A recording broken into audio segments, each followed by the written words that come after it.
তা সিরিয়াল তো 5টা থেকে শুরু হয়ে যাচ্ছে। হ্যাঁ, তাহলে সন্ধ্যাটা দেবো কখন?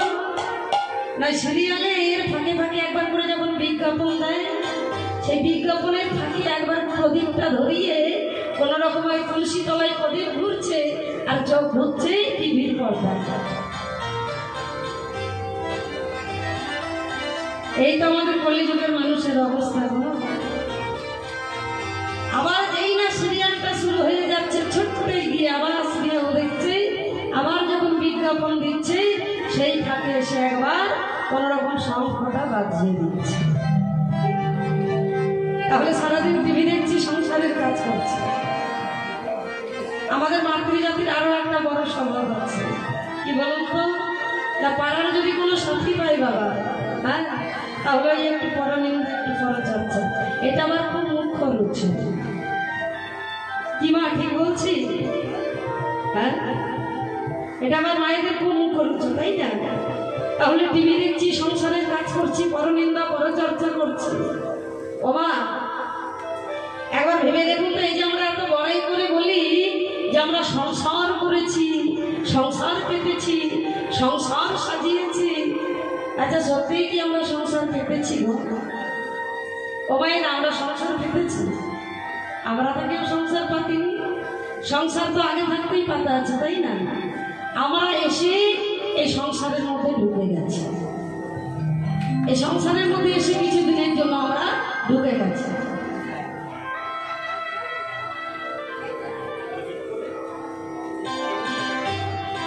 কিছুদিনের জন্য সংসারের মালিক হয়েছি, গাড়ি করেছি, 3 তলা বাড়ি করেছি, ব্যাংকে লক্ষ লক্ষ টাকা জমিয়েছি। হ্যাঁ, ও বাড়িতে একটা বনের পাখিও তৈরি করে না? বাবারা বাবুই পাখি রেখেছেন, বাবুই পাখি, তার হাত নেই কিন্তু ঠোঁট দিয়ে ওই খড়কুটো নিয়ে গিয়ে সেও দেখবেন 3 তলা বাড়ি তৈরি করে। আমরা আমাদের বাড়িকে সাজানোর জন্য নানান ধরনের আলোর ব্যবস্থা রাখি, ঝাড়বাতি, সিলিং লাইট, টিউবলাইট, যাই হোক, এরকম হাবি জাবি অনেক কিছুই আমরা বাড়িতে লাগাই। দেখবেন ওরাও তাদের বাড়ির আলোর জন্য ওই জোনাকি পোকা দিয়ে আলোর ব্যবস্থা করে। তাহলে আমরা কেন বলি না বাড়ি করেছি, সংসার করেছি? সংসার আমিও করিনি, আমার মাও করেনি, আমার ঠাকুমাও করেনি। সংসার পাতা আছে, সেই সংসারে কিছুদিনের জন্য ঢুকে গিয়ে মালিক হয়েছি, আবার শেষ হয়ে যাবে, আমি চলে যাব, আবার একজন এসে ঢুকবে। ও মা, সাধের বড় 3 তলা বাড়ি করেছি, কিন্তু সেই বাড়িতে কোনোদিন বৈষ্ণবের চরণধূলি পড়ল না। হ্যাঁ, বাড়িতে কোনোদিন বৈষ্ণবের সেবা হলো না। তাহলে সেই বাড়িটা জন্মের বাড়ি নয় মা, সেই বাড়িটা হচ্ছে শ্মশানের সমান। বাড়িতে সাধুগুরু বৈষ্ণব আসবে, সেবা দেবে, আর সেবার পর যার যেমন সামর্থ্য মা, সেই বৈষ্ণবকে দক্ষিণা দেবেন না। দক্ষিণা না দিয়ে কখনো বৈষ্ণব ফেরাবেন না।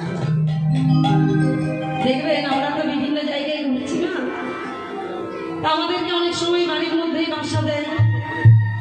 তা একটা বাড়িতে বলছে, দিদি ভাই আসুন আমার বাড়িটা ঘুরে দেখবেন, আমার বাড়িটা 3 তলা। ও মা, 1 তলা থেকে 3 তলা অব্দি গেলাম, এত সুন্দর বাড়ি, মানে কি বলবো। হ্যাঁ, একেবারে এরকম মার্বেল পাথর দিয়ে মোজা করা বাড়ি তৈরি করেছে, কিন্তু কোথাও আমি ঠাকুরের সিংহাসন দেখতে পেলাম না। অথচ হিন্দু ব্রাহ্মণ বাড়ি, কোথাও ঠাকুরের সিংহাসন নেই। তা জিজ্ঞাসা করছি, দিদি ভাই বাড়িতে কোথাও তো ঠাকুরের সিংহাসন দেখলাম না, ঠাকুর নেই বাড়িতে? বলে হ্যাঁ আছে তো, আসুন আসুন আরেকটু কষ্ট করুন। নিয়ে গেলেন না, ওই চিলা কোঠার উপরে একটা ঘর আছে, সেই সাইডে একটা ছোট্ট মতো একটা রুম করেছে, আর সেখানে কোনো সিংহাসন নেই, কোনো আসন নেই, ওই চিত্রপট কোন রকমে এইভাবে হেলান দেওয়া আছে।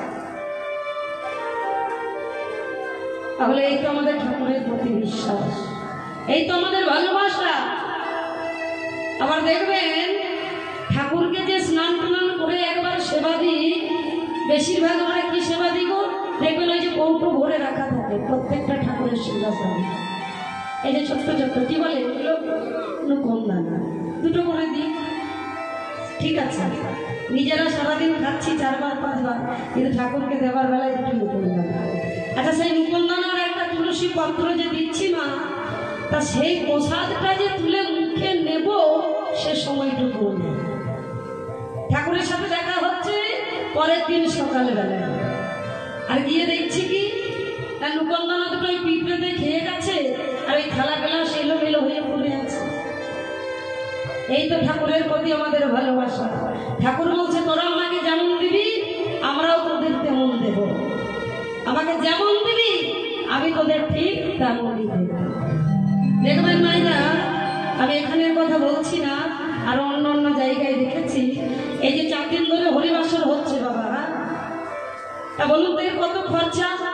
এই যে কীর্তনিয়া, লাইট, সাউন্ড, প্যান্ডেল, হরিনামের দল, হ্যাঁ, রং দল, এগুলো বিভিন্ন ধরনের এখন বেরিয়েছে। তাহলে এগুলো কত খরচা বলুন তো? তাহলে এটা তো বাড়ির দরজায় দরজায় গিয়ে গিয়ে কমিটি দাদা ভাইরা ভিক্ষা করে, তাই না? ভিক্ষা ছাড়া হরিবাসর হয় না। তা মনে করুন এবার হরিবাসরের জন্য কমিটি দাদারা ভিক্ষা চাইছে, বাবা হরিবাসরের জন্য কিছু দান করুন। তখন কি করছে না, পকেটের মধ্যে হাত ঢুকিয়ে মা, পকেটের মধ্যে যেন যুদ্ধ হচ্ছে।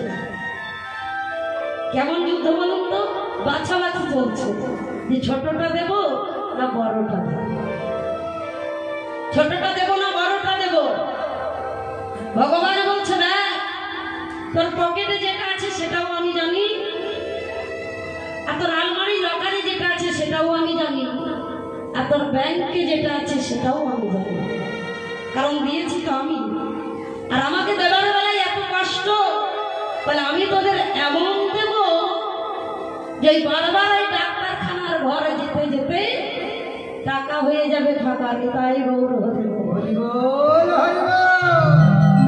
তাই মা, দান করতে হবে সৎ পাত্রে, সৎ পাত্রে দান করবে, সে দান কখনো বিফলে যাবে না। ব্যাংকে টাকা রাখলে যেমন সুদ পাওয়া যায়, এই হরিনামের গৌর হরির ব্যাংকে যদি আপনি টাকা জমা করেন, এ টাকা আপনি সুদ সহ একদিন ফিরে পাবেন। তাই গৌর হরি। অনেক সময় আমরা দেখবেন বিজ্ঞাপনে দেখে থাকি যে মা চলা কি এই ঠেলাওয়ালা, রিক্সাওয়ালা, হ্যাঁ, লটারিতে 1 কোটি টাকা পেয়েছে, প্রায় আমরা দেখি বাবা।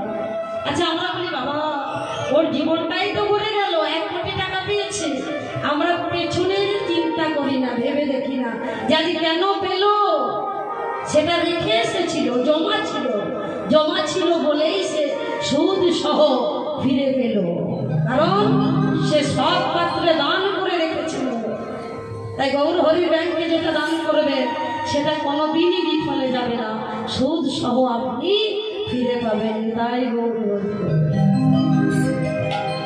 তাহলে মা, টিভি দেখলাম, সংসারের কাজ করলাম, পরনিন্দা করা চর্চা করলাম, কিন্তু দুঃখটা কোথায় জানেন?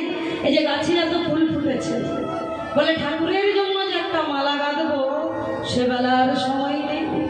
এত সময় কোথায় মালা গাঁদবা?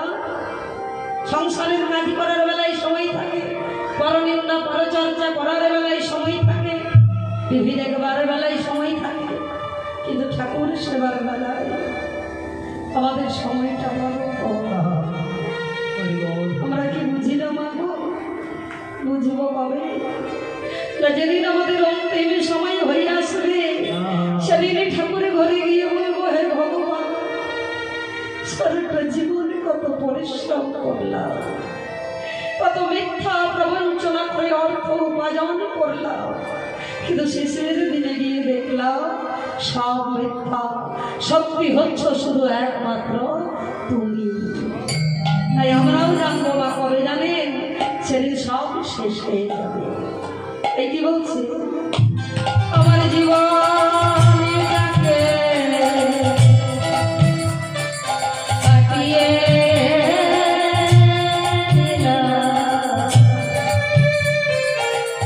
হাজার কাজের ভিড়ে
বৃন্দাবনে পৌঁছে গেছে, তাই না? এবার একটা ছোট্ট করে রাধা রাধা ভজন দিয়ে আমরা লীলায় প্রবেশ করবো।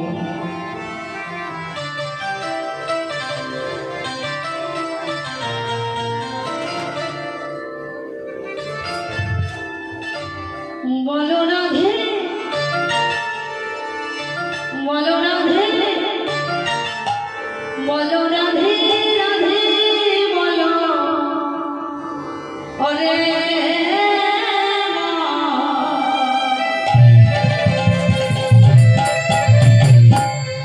যোগী যাবে মধুর বৃন্দাবন।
পরিশ্রান্ত হয়ে দেশের শেষে ক্লান্ত হয়ে আজ রাধা গোবিন্দ আমার ঘুমাইয়া আছে।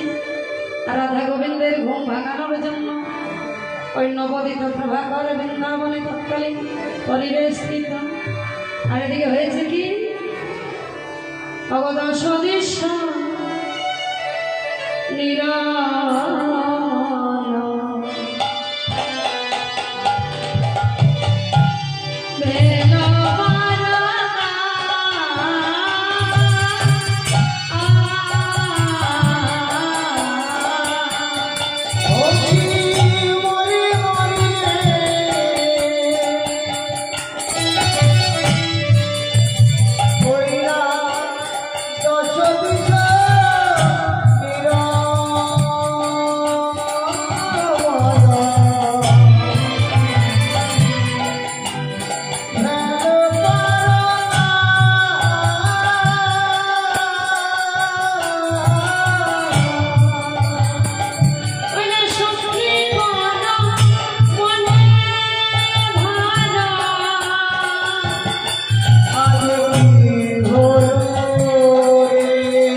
सखी और एक सखी के बोलছে সখী দেখাই তো রাধা গোবিন্দ আমার কিভাবে আছে। তাই চিত্রা কি করলেন মা নাই কুন্তির দ্বার পথে না গিয়ে ওই কুন্তির গোবাক্ষ দ্বারে দর্শন করে আর ফিরে এসে বলছে ললিতা আমি কি দেখলাম জানিস, আমি দেখলাম কুঞ্জের মধ্যে একটা সরোবর আর সেই সরোবরে একটা সোনার রাজহংসী কেন করছে।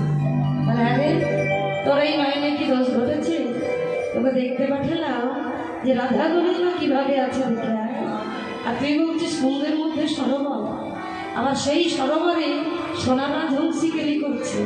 বলে সরোবরটা কোথায় পেলি, বলে সরোবরটা হচ্ছে শ্যাম সরোবর, আর সরোবরের রাজহংসীটা হচ্ছে আমাদের বিনোদিনী রাধা রানী।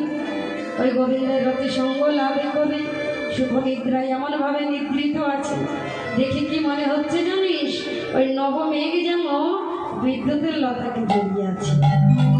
আজ সখীরাই কথা বলা বলি করছে, ঠিক সেই সময় ওই বিলাসকুঞ্জের অঙ্গতর ডালে আরো দুটো পাখি দেখে উঠল।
আর কুহু শব্দের অর্থ হচ্ছে অন্ধকার।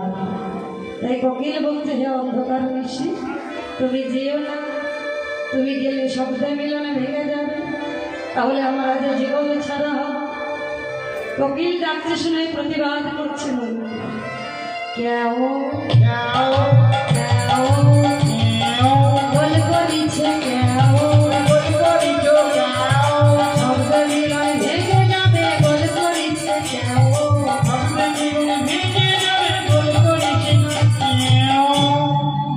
আজ কোকিল ডাকছে আর ময়ূর ডাকছে। ঠিক সেই সময় ওই বিলাসমুঙ্গের অঙ্গতরু ডালে আরো দুটো পাখি ডাকছে, কপত কপতি।